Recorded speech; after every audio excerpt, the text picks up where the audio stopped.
Well, it's the last day in January, and so far today I've managed to cut and place the second set of logs for one of the rear L-shaped borders.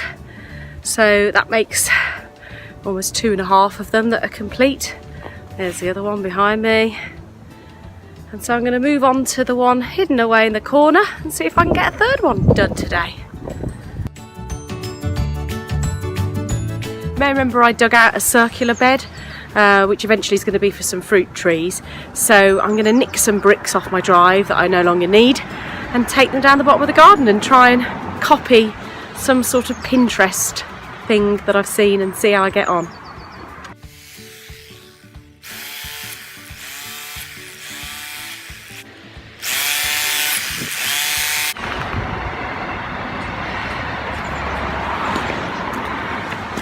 That was harder work than I thought it was going to be.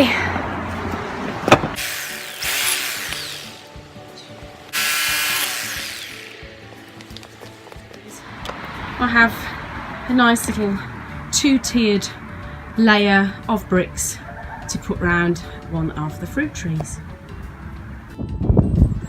Well, the weather today just doesn't really know what to do with itself. One minute it's full on sun, and then like now it's starting to rain again, and I'm sitting here getting soaked. But to be honest, I've started hammering in more posts behind me, which is very draining. So actually the rain is coming as a bit of light relief. So I've lugged all of these bricks down to the bottom of the garden from the drive, and as I said earlier, just going to recall my Pinterest to see how to just stick these down in a kind of loose circular shape. I'm not planning on using any cement to cement these together. It's just going to be a very sort of light touch affair, and only time will tell once the gravel's down and everything whether it will actually hold its shape or whether it will need properly fixing. So here goes.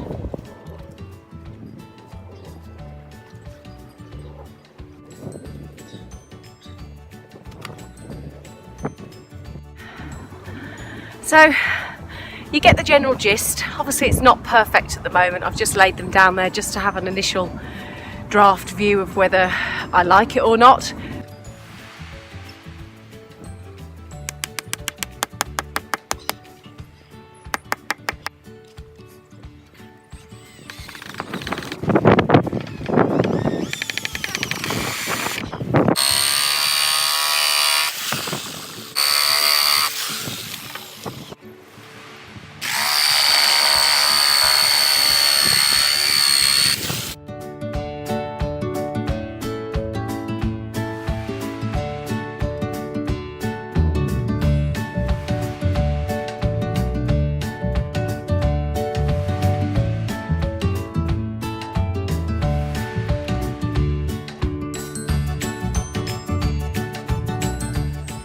Good morning.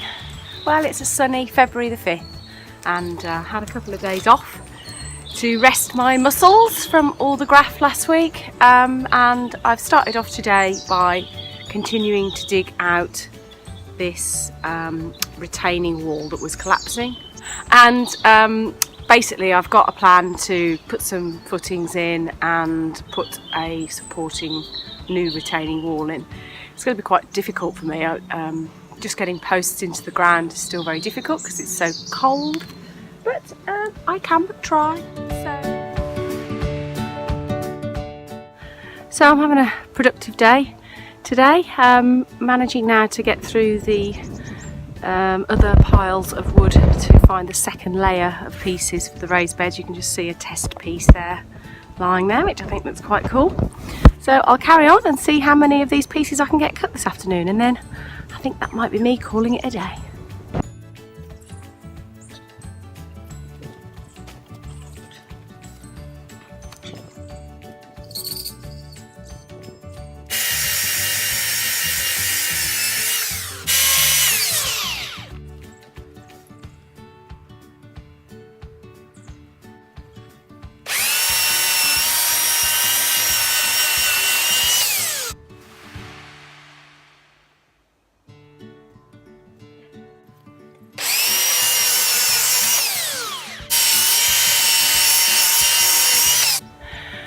when you're getting really breathless doing picking up these pieces of wood and cutting them and chucking them around, you become acutely aware of how reliant you are on your lungs. And having seen my dad go through a period of extreme fitness followed by an awful phase of debilitation and struggling for breath, it just really brings it home when I feel so fit and healthy and often take that for granted. So when you take a deep breath into those lungs of yours, if you are a healthy individual that is lucky enough not to have this awful disease, then be truly thankful.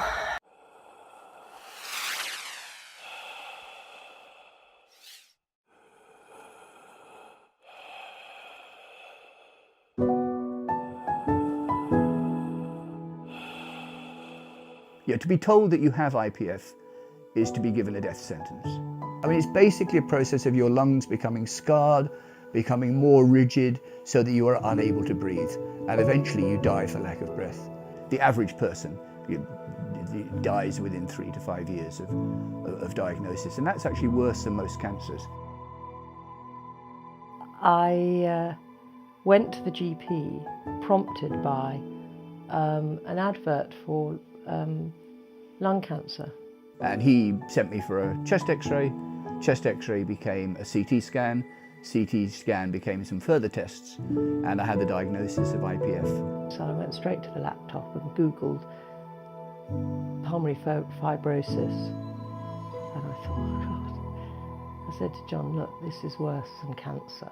A friend of mine put it really poignantly. She lost her husband to IPF, and she said, I just wish that when people ask me what my husband died of, I didn't have to give them a 5-minute lecture to explain. Actionfor Pulmonary Fibrosis is the leading voice for people suffering from pulmonary fibrosis in all its forms, but especially, I think, idiopathic pulmonary fibrosis, which is the most common form of the disease.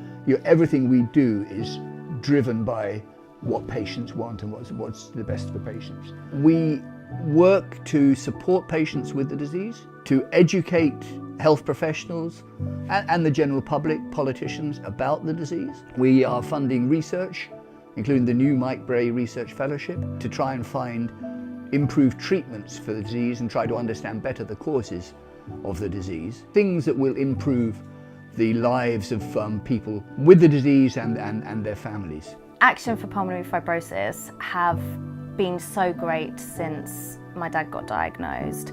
Because it's a disease that no one really knows about, it's quite a scary world to be in. They're trying to raise the awareness as much as possible, and it's just making sure that we can try and find a cure for something that's so terrible, because at the moment there are families out there who feel completely helpless because there is no cure.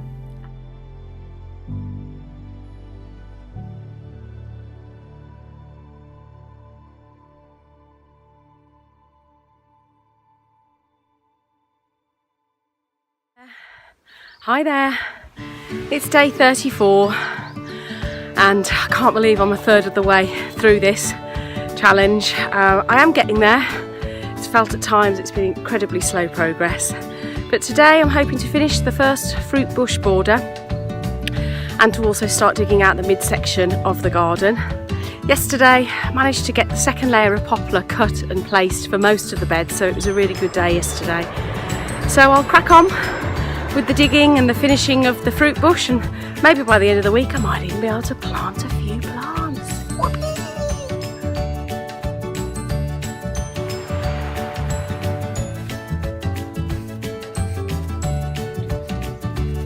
This is the wall here that's giving me so much grief, the one that's collapsing.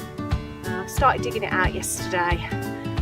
It's even colder today, so the ground is quite heavy and frozen, but I'm going to keep digging away at it and hoping to be able to pull some of these slabs out today and actually remove them out of the way, so I can start to really get a straight line in to plan for the footings. So I'll keep going and I'll report back later.